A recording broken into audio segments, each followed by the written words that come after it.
Subscribe करिए हमारे channel target UP TET CTET को और बेल आइकन को दबाइए। हेलो फ्रेंड्स, मैं रेनू स्वागत करती हूँ आप सभी भावी अध्यापकों एवं अध्यापिकाओं का आपके अपने channel target UP TET CTET में। दोस्तों, आज की इस क्लास में हम पढ़ने वाले हैं आपके डीएलएड फोर्थ सेमेस्टर के 5वें पेपर यानी कि आपके सामाजिक विषय के मोस्ट इंपोर्टेंट अधलग क्वेश्चंस की सीरीज में आपके पवल सीरीज के प्रश्नों को। तो क्वेश्चन नंबर 1 से यहाँ पर हम स्टार्ट करेंगे और सारे क्वेश्चंस को ध्यान से यहाँ पर हम पढ़ेंगे। दोस्तों, बहुत सारे क्वेश्चन हैं, 305 प्रश्न हैं इसमें और सभी प्रश्नों को अच्छे से पढ़ना और समझना आपके लिए बहुत इंपॉर्टेंट है, क्योंकि यहाँ आप देख सकते हो कि कुछ कुछ क्वेश्चंस ऐसे होते हैं जो लगातार सालों में रिपीट होते हैं। तो अगर आप अच्छे से पढ़ोगे तो उसका बेनिफिट भी आप ही को मिलेगा। तो क्वेश्चन नंबर 1 है, 1857 की क्रांति की शुरुआत कहाँ से हुई थी? तो उत्तर प्रदेश में 1857 की क्रांति का सूत्रपात मेरठ छावनी के सैनिक मंगल पांडे ने किया। 29 मार्च 1857 को नए कारतूसों, जो कि सुअर और गाय की चर्बी के बने थे, के प्रयोग के विरुद्ध इस छावनी में आवाज उठाई गई। यानी कि मेरठ में जो पहली 1857 की क्रांति थी उसकी शुरुआत हुई। कैसे हुई?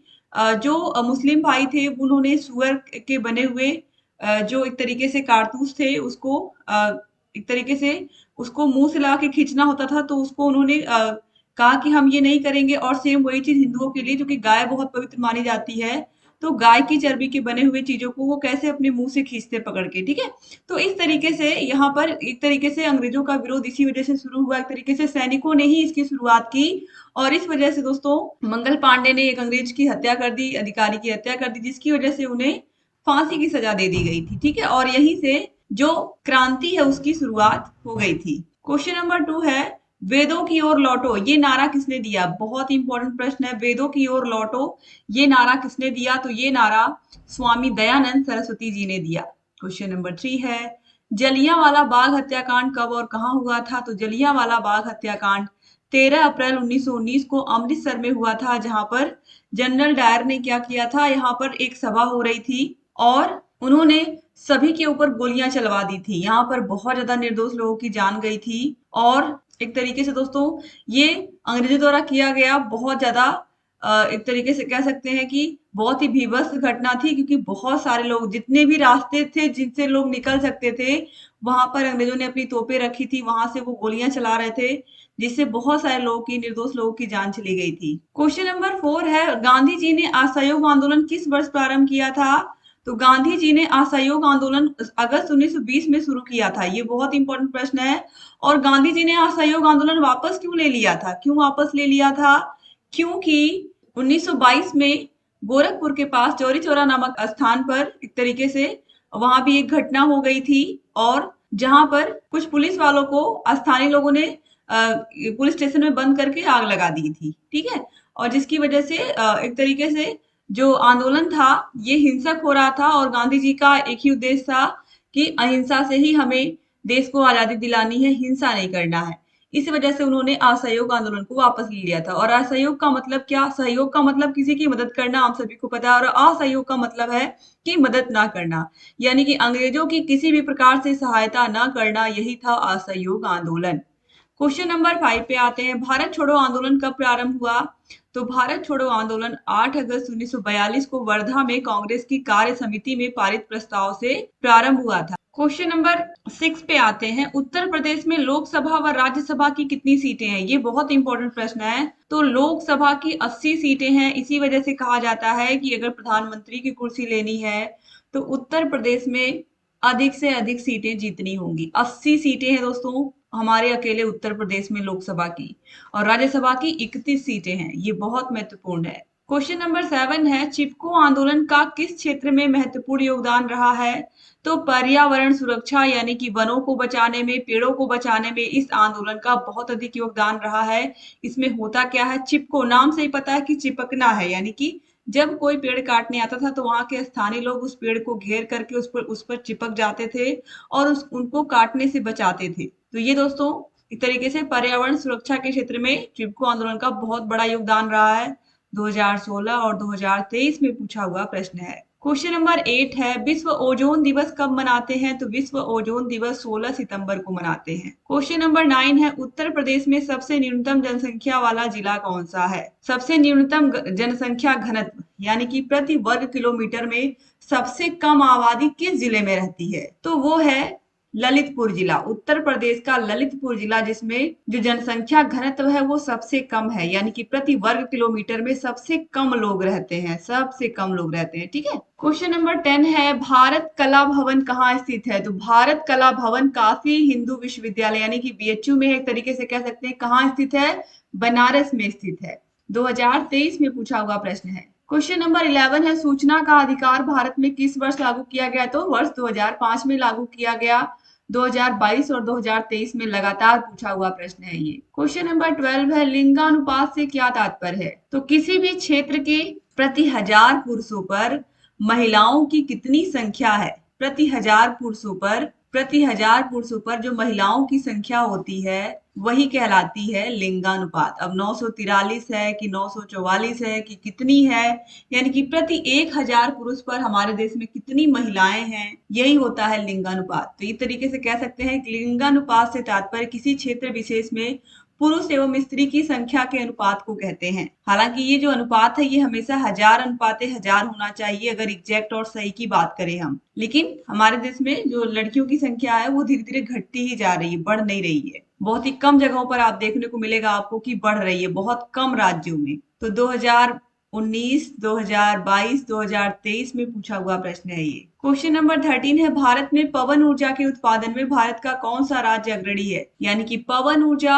हवा से ऊर्जा बनाना और उस ऊर्जा का उपयोग करना, ये इसमें सबसे आगे है तमिलनाडु। 2023 में पूछा हुआ प्रश्न है। क्वेश्चन नंबर 14 है, आलू उत्पादन में उत्तर प्रदेश का कौन सा स्थान है? 2019 और 2023 में पूछा हुआ प्रश्न है।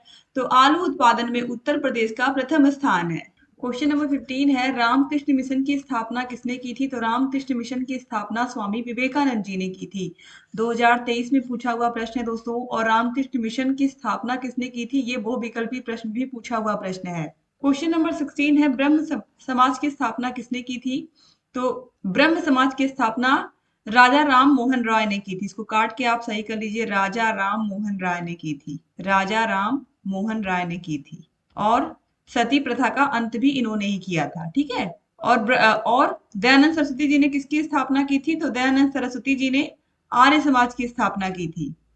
क्वेश्चन नंबर 17 है, थियोसॉफिकल सोसाइटी का मुख्यालय कार्यालय कहाँ स्थित है? तो ये आड्यार में स्थित है। क्वेश्चन नंबर 18 है, भारतीय राष्ट्रीय कांग्रेस की स्थापना कहाँ हुई थी? तो मुंबई में हुई थी, याद रखिएगा, ये बहुत इंपॉर्टेंट प्रश्न है दोस्तों। क्वेश्चन नंबर 20 पे आते हैं, पूना समझौता किस वर्ष हुआ था? तो 1932 में हुआ था। क्वेश्चन नंबर 20 है, भारत का क्षेत्रफल कितना है? तो भारत का क्षेत्रफल 32,87,263 वर्ग किलोमीटर है। 2022 में ही पूछा हुआ प्रश्न है ये। क्वेश्चन नंबर 21 है, भारत का अक्षांशीय एवं देशांतरीय विस्तार लिखिए। तो यहाँ पर आप देखिए 8 डिग्री 4 मिनट से लेकर के 37 डिग्री 6 मिनट तक उत्तरी अक्षांश और 68 डिग्री 7 मिनट से लेकर के 97 डिग्री 25 मिनट तक पूर्वी देशांतर। क्वेश्चन नंबर 22 है, भारत में सिंचाई के प्रमुख साधनों के नाम लिखिए। तो सिंचाई के साधन बहुत सारे हैं, कुआं, तालाब, नहरें, इसके अलावा पंपिंग सेट, ये सभी से सिंचाई होती है। क्वेश्चन नंबर 23 है, धन निष्कासन का सिद्धांत किसने प्रतिपादित किया था? तो दादा भाई नौरोजी ने। इन्हें हम great grand old man of India भी कहते हैं। बहुत इंपॉर्टेंट प्रश्न है ये। क्वेश्चन नंबर 24 है, विविधता में से आपका क्या अभिप्राय है? तो भारत में भौतिक, सामाजिक, भाषा, रीति रिवाज, त्योहार, उसकी विविधता है। इन सबके अंतःस्थल में एक मूलभूत एवं सांस्कृतिक एकता है। सभी लोग हमारे देश में अलग अलग जाति, धर्म, समुदाय के लोग रहते हैं, लेकिन सभी लोग मिलजुल करके रहते हैं और यही हमारे देश को विविधता में एकता वाला बनाता है। क्वेश्चन नंबर 25 है, राष्ट्रीय पक्षी का क्या नाम है? हमारे देश के राष्ट्रीय पक्षी का नाम मोर है, हम सभी को पता है। क्वेश्चन नंबर 26 है, गैर सरकारी संगठन को हम क्या कहते हैं? या गैर सरकारी संगठन का मतलब क्या होता है? सब 22 में ही पूछे हुए प्रश्न है। गैर सरकारी संगठन यानी कि एनजीओ ऐसे व्यक्तिगत संगठनों को कहा जाता है जो बिना लाभ के धार्मिक, वैज्ञानिक, सांस्कृतिक, लोकोपकारी, तकनीकी या आर्थिक उद्देश्यों से गठित होते हैं। ऐसे संगठनों में अंतर सरकारी करार होता है और न ही वे प्रत्यक्ष रूप से सरकार के साथ सहभागिता करते हैं। जब कोई संगठन बहुत अच्छा कर रहा होता है, कोई गैर सरकारी संगठन या एनजीओ बहुत अच्छा काम कर रहा होता है, तो सरकार भी उनको मदद करती है, लेकिन शुरू में हमें व्यक्तिगत रूप से ही इसको शुरू करना पड़ता है। क्वेश्चन नंबर 27 है, भारत के राष्ट्रीय ध्वज की लंबाई और चौड़ाई का अनुपात कितना है? तो दोस्तों, लंबाई और चौड़ाई का अनुपात पूछा है तो 3:2 होगा। यहाँ पर 2:3 नहीं, 3:2, यानी कि यहाँ पर इसको सही करना पड़ेगा आपको। तो राष्ट्रीय ध्वज में लंबाई और चौड़ाई का अनुपात 3:2 है। क्वेश्चन नंबर 28 है, 1857 के प्रथम स्वाधीनता संग्राम के दौरान भारत का गवर्नर जनरल कौन था? तो लॉर्ड कैनिंग था। क्वेश्चन नंबर 29 है, 1857 के प्रथम स्वाधीनता संग्राम पर लिखी गई सरकारी किताब कौन सी है? तो B D Savarkar the Indian war of independence 2021 में पूछा हुआ प्रश्न है। क्वेश्चन नंबर 30 है, साइंटिफिक सोसाइटी की स्थापना किसने की थी? तो सर सैयद अहमद खान ने 1864 में। क्वेश्चन नंबर 31 है, स्वामी विवेकानंद का बचपन का नाम क्या था? नरेंद्र नाथ दत्त था। 2021 में ही पूछा हुआ प्रश्न है ये। क्वेश्चन नंबर 32 है, बंगाल विभाजन के समय भारत का वायसराय कौन था? तो लॉर्ड कर्जन था। इसी ने बंगाल को 2 भागों में बांट दिया था। क्वेश्चन नंबर 33 है, 1911 में दिल्ली में आयोजित दिल्ली दरबार में इंग्लैंड का कौन सा सम्राट सम्मिलित हुआ था? तो जॉर्ज पंचम। क्वेश्चन नंबर 34 है, चौरी चौरा कांड किस आंदोलन के दौरान हुआ था? तो असहयोग आंदोलन के दौरान हुआ था। ऑलरेडी मैं आपको बता चुकी हूँ कि चौरी चौरा कांड की वजह से ही असहयोग, जब चौरी चौरा कांड घटित हो गया तो उसी के बाद गांधी जी ने असहयोग आंदोलन को वापस ले लिया था। क्वेश्चन नंबर 35 है, किस गोलमेज सम्मेलन में गांधी जी ने भाग लिया था? तो दूसरे गोलमेज सम्मेलन में। 2021 में ही पूछा हुआ प्रश्न है ये। क्वेश्चन नंबर 36 है, संयुक्त राष्ट्र संघ की सुरक्षा परिषद में कितने सदस्य राष्ट्र होते हैं? तो कुल 15 देश होते हैं, इसमें से 5 स्थायी होते हैं और 10 अस्थायी। और इन अस्थायी में हमारा देश नहीं है, इसमें अमेरिका है, चाइना है, ऐसे देश हैं, लेकिन हमारा देश नहीं है इसमें। क्वेश्चन नंबर 37 है, मिड डे मील योजना किस वर्ष प्रारंभ की गई? तो जो एमडीएम योजना है ये 15 अगस्त सन 1995 को शुरू की गई, लेकिन उस समय बच्चों को राशन मिलता था, यानी कि गेहूं या चावल मिलता था उस समय पर बच्चों को। पका पकाया भोजन सन 2004 से मिलना शुरू हुआ। क्वेश्चन नंबर 38 है, सूर्य से आने वाली हानिकारक पराबैंगनी किरणों से कौन सा रोग उत्पन्न होता है? तो त्वचा कैंसर। 2021 में पूछा हुआ प्रश्न है। क्वेश्चन नंबर 39 भी, नदियों में जल प्रदूषण की माप किससे की जाती है? तो जल में घुले हुए O2 की मात्रा से, यानी कि ऑक्सीजन की मात्रा से। यहाँ पर देखिए O2 मतलब ऑक्सीजन, ऑक्सीजन की घुली हुई मात्रा कितनी है नदी में, इससे क्लियर होता है। अगर ऑक्सीजन की मात्रा कम है, यानी कि जो जल है वो उसमें प्रदूषण ज्यादा है। क्वेश्चन नंबर 40 है, 2011 की जनगणना के अनुसार भारत का लिंगानुपात कितना है? तो प्रति 1000 पुरुषों पर 943 महिलाएं हैं। ऑलरेडी मैं बता भी चुकी हूँ अभी आपको। क्वेश्चन नंबर 41 है, विटीकल्चर क्या है? तो विटीकल्चर अंगूर से संबंधित उद्यान विज्ञान की शाखा है। इसमें अंगूरों की बुवाई, पोषण, देखरेख और फल उत्पादन का अध्ययन किया जाता है, यानी कि अंगूर की खेती कैसे करें हम, कैसे उसकी बुवाई करें, कैसे उसका पोषण करें, देखरेख करें, और कैसे हम फल को उगाएं, और फिर कैसे हम उसको सेल भी करें। इन सभी चीजों के बारे में विटीकल्चर हमें बताता है। क्वेश्चन नंबर 42 है, भारत पृथ्वी के किस गोलार्ध में स्थित है? तो उत्तर पूर्वी गोलार्ध में है। ये भी बहुत इंपॉर्टेंट प्रश्न है। क्वेश्चन नंबर 43 है, 1857 के विद्रोह के 2 असफलता के कारण बताइए। तो पहला तो यही है कि क्रांति जो शुरू होनी थी 31 मई से, वो मार्च में ही स्टार्ट हो गई। ठीक है, तो क्रांति का समय से पहले शुरू होना, सैनिक दुर्बलता व उचित नेता का अभाव, यानी कि कोई ऐसा नेता का कोई ऐसा फेस नहीं था। सब लोग अपने अपने तरीके से अपने अपने प्रांत के लिए लड़ रहे थे।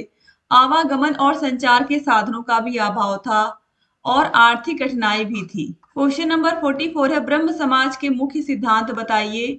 तो ब्रह्म समाज के मुख्य सिद्धांतों में पहला है ईश्वर एक है, वह निराकार और सर्वव्यापी है। दूसरा है, इसकी आराधना के लिए मूर्ति पूजा एवं कर्म कांडों और ब्रह्म आडंबरों की आवश्यकता नहीं है। आत्मा अजर अमर है और शरीर नाशवान है।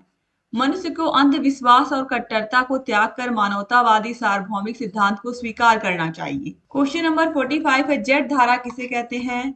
तो जेट धाराएं पृथ्वी सहित कुछ ग्रहों के वायुमंडल में तेजी से बहने व घूमने वाली हवा धाराएं होती हैं। 2020 में पूछा हुआ प्रश्न था। इसके अलावा क्वेश्चन नंबर 46 भी 2020 में ही पूछा हुआ है। उत्तर प्रदेश की प्रमुख जनजातियों के नाम, ये बहुत इंपॉर्टेंट है। ऑलरेडी दोस्तों ये पहले भी पूछा जा चुका है। तो थारू, खरवार, महीगीर, बुक्सा, ठीक है, ये सब जनजातियां भारत उत्तर प्रदेश में रहती हैं। क्वेश्चन नंबर 47 है, रॉलेट एक्ट कब लागू हुआ? तो 26 जनवरी 1919 में लागू हुआ। सर सिडनी रॉलेट रॉलेट समिति की सिफारिशों को ही रॉलेट एक्ट अधिनियम के नाम से जाना जाता है। इस एक्ट के अंतर्गत एक विशेष न्यायालय की स्थापना की गई जिसमें उच्च न्यायालय के 3 वकील थे। भारतवासियों ने इस विधेयक को काला कानून कहा। 2020 में ही पूछा हुआ प्रश्न है क्वेश्चन नंबर 48 भी। पूना समझौता पर प्रकाश डालिए। तो पूना पैक्ट सितंबर 1932 में डॉक्टर अंबेडकर तथा हिंदू नेताओं के प्रयत्न से सवर्ण हिंदुओं तथा दलितों के मध्य दलित वर्ग को सार्वजनिक सेवाओं तथा स्थानीय संस्थाओं में उनकी शैक्षणिक योग्यता के आधार पर उचित प्रतिनिधित्व देने की व्यवस्था की गई। दलित वर्ग के लिए पृथक निर्वाचक मंडल समाप्त कर दिया गया तथा व्यवस्थापिका सभा में अछूतों के स्थान हिंदुओं के अंतर्गत ही सुरक्षित रखे गए। क्वेश्चन नंबर 49 है, कृषि पर आधारित 2 उद्योगों के नाम लिखिए। तो दोस्तों पहला है जूट उद्योग, दूसरा है चीनी उद्योग। 2020 में ही पूछा हुआ प्रश्न है ये। क्वेश्चन नंबर 50 है, खिलाफत आंदोलन से क्या समझते हैं आप? तो 1919 से 1922 के मध्य अंग्रेजी हुकूमत के विरुद्ध 2 सशक्त जन आंदोलन चलाए गए, खिलाफत आंदोलन और असहयोग आंदोलन।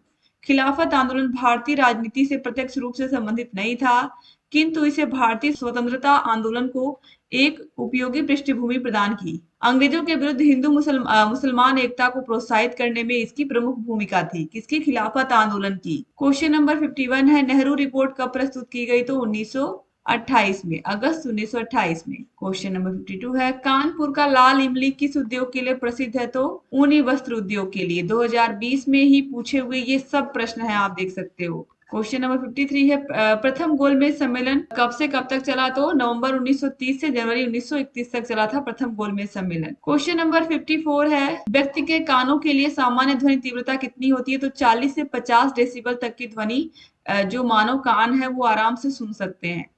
इसके ऊपर की अगर ध्वनि होगी तो उनको सुनने में थोड़ी प्रॉब्लम होगी।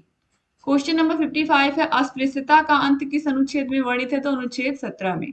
क्वेश्चन नंबर 56 है, अंतरराष्ट्रीय न्यायालय की स्थापना कब हुई? तो 26 जून 1945 को। तो 26 जून 1945 डेट याद रखिएगा दोस्तों। क्वेश्चन नंबर 57 है, कांग्रेस के प्रथम अधिवेशन की अध्यक्षता किसने की थी? तो बेमेश चंद्र बनर्जी ने की थी मुंबई में। क्वेश्चन नंबर 58 है, रामकृष्ण मिशन की स्थापना किसने की थी? तो स्वामी विवेकानंद जी ने की थी। ऑलरेडी ये प्रश्न अभी आपने देखा भी है और आप समझ सकते हो कि जो क्वेश्चन है वो बार बार एग्जाम में रिपीट होते हैं। क्वेश्चन नंबर 59 है, गांधी जी ने असहयोग आंदोलन किस वर्ष प्रारंभ किया था? तो सन 1920 में। क्वेश्चन नंबर 60 है, स्वराज हमारा जन्मसिद्ध अधिकार है, हम इसे लेकर रहेंगे, ये किसका कथन है? तो लोकमान्य बाल गंगाधर तिलक ने ये नारा दिया था और ये बहुत प्रसिद्ध हुआ था।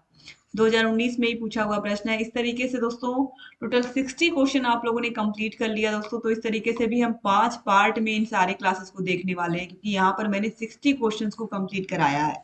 तो दोस्तों अगर आपको 4th सेमेस्टर के सारे विषयों के नोट्स, सारे विषयों की क्लासेस, सारे विषयों की मास्टर क्लासेस, सारे विषयों के चैप्टर वाइज टेस्ट, सारे विषयों के प्रीवियस ईयर क्वेश्चन पेपर्स, सारे विषयों की रजन सीरीज, पवन सीरीज की पूरी पीडीएफ, अगर ये सब आपको चाहिए तो आप हमारे ऐप को डाउनलोड कर लीजिए। ऐप की लिंक आपको डिस्क्रिप्शन बॉक्स और कमेंट बॉक्स में मिल जाएगी। ये हमारा कॉन्टेक्ट नंबर और व्हाट्सएप नंबर भी है, इस पर आप कॉल करके, मैसेज करके सारी जानकारी हमसे ले सकते हैं कोर्स के बारे में। दोस्तों अगर चैनल को हमारे सब्सक्राइब नहीं किया अभी तक तो प्लीज हमारे चैनल टारगेट यूपी टेट को सब्सक्राइब कर लीजिए और ऐसे चैनल से बने रहिए, सारे क्लासेस को भी देखते रहिए दोस्तों।